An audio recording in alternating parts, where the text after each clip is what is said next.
In the second part of Module 10, we will jump to Chapter 13 from the textbook.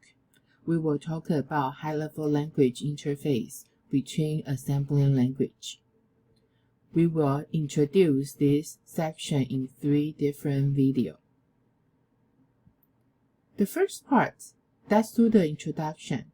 Let's talk about why we will link assembly language code with high-level language program. We are almost half finished our course. In the first 6 chapters, you will see assembly code actually is very convenient for us to direct access the hardware. And most of the time, assembly language will have more efficient runtime as a high-level language. However, if we want to develop an application, it's kind of difficult to use only the assembly code. The high-level language actually will help us overall for the project development. Even now, our hardware is super efficient, but compared to the assembly code at the high-level language, assembly code still runs a little faster. So sometimes if we really want to do a low-level detail, that will be helpful if we can direct access assembly code from the high-level language. Because use assembly language code, they will speed up the critical section of the code. You can access non-standard hardware device. You can access the platform-specific code to direct access to the operating system. So that's why we can extend the high-level language capacity. But as we already introduced at the first beginning between the high-level language assembly code, we know there are 2 different interfaces. So in order to combine 2 languages to talk to each other, we do have something we need to consider. So that's the general conventions we need to consider. Consideration when calling assembly code procedure from the high-level language, we need to make sure they're both using the same naming convention. So regarding about the rule for the variable names, or when we call the procedure, the name need to be understandable between high-level language and assembly language. And also they need to use the same memory model. So that's why we have the compatible segment names. You also need to use the same calling convention so we can understand each other. About the detail of the memory model, you can refer to the 13.1 section in the textbook. They will show you many different memory model names. So that's we need to make sure between the assembly language and the high-level language, we will have the same convention. So in this first section, we will show you how to write inline assembly code in C++. In this chapter, we will use the C or C++ programming language as example to access the inline assembly code. So that will be in the next video. I will demonstrate the project. Then we will link the 32-bit assembly language module to the C++ code. So then, of course, we can see how to access the C library.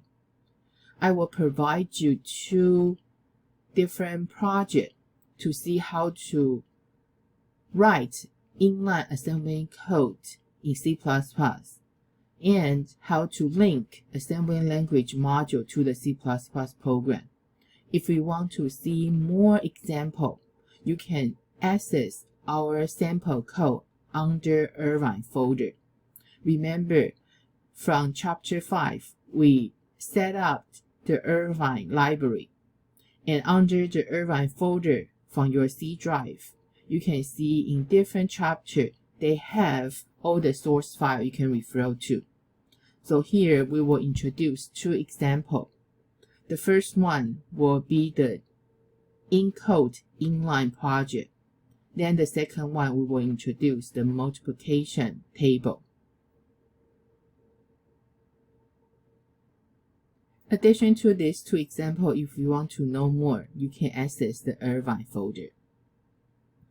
So when we work with the high-level language interface and assembly language, we talk about the calling convention is very important. You need to make sure they are on the same page so they can communicate with each other. For example, we need to identify specific regions. They will be preserved by the procedure. So then later you will see our example. When you define the assembly procedure, we can code from the C++. But when you code from the C++, of course, just like in the C++ code, before you call any function, you need to define the function. So the same thing, in our procedure defined in the assembly code, we need to be revealed to our C++ code. And also you need to make sure all the arguments pass to the procedure. So just like in C++ you code a function, you need to have the specific same parameter. For our assembly procedure, how you use the registers, how you will access stack memory and the shared memory, they need to be on the same rule. We only introduced chapter 5 about the procedure. But in chapter 8, we will talk more about the advanced procedure. So you will see in the assembling language procedure, we are not only can code by the name, they can be passed the parameter through the procedure as well. But here I will just give you the example, but the detail how to implement the advanced procedure with parameter, we will introduce that in chapter 8. So of course, if you can pass the parameter to the procedure, the order by passing will be important. So that will be the same as we calling the C++ function. And also, of course, you can passing the argument by copy, and also you can passing by reference. So that will be all the same when we learn C++ programming from the prior course. So that's why you need to also make sure when you code the procedure, you also understand the matching data type of the parameter. And the stack pointer restore after the procedure code. That means after you return from the procedure, then the stack memory pointer needs to be accessed to the right location. And of course, like the function has a return value, the procedure we can allow the return value as well. So we may not just like the return type, but all the data we being update the value. So then we need to be aware between the procedure defined in the assembly language. So the C++ code, before they code the procedure, they need to aware about that. So about the calling convention, how we define in the assembly procedure, they need to be aware in the C++ code. So how should we make that happen?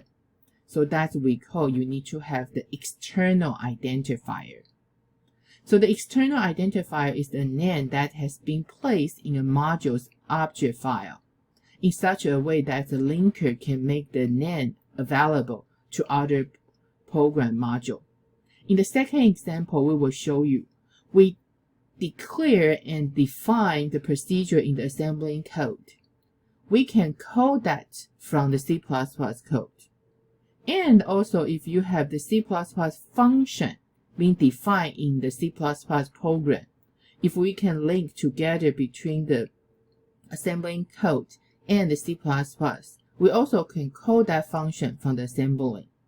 So that's why the external identifier is important. No matter you define the procedure in the assembly language, if you want to use that in your C++ code, we need to identify that. On the other hand, you need to identify the function you define in the C++ code in your ASM file. So the linker resolve the reference to the external identifier. So we only can do that if the naming convention being used in the program module, they are understandable. Okay. So for all the detail and example, we will show you later, but also you can refer the detail in the textbook for the section 13.1. Okay, so we will see the example. The first thing, the next two videos, we will show you how to write the inline assembly code in C++. Then we will show you how to using a C++ test program to access the ASM file.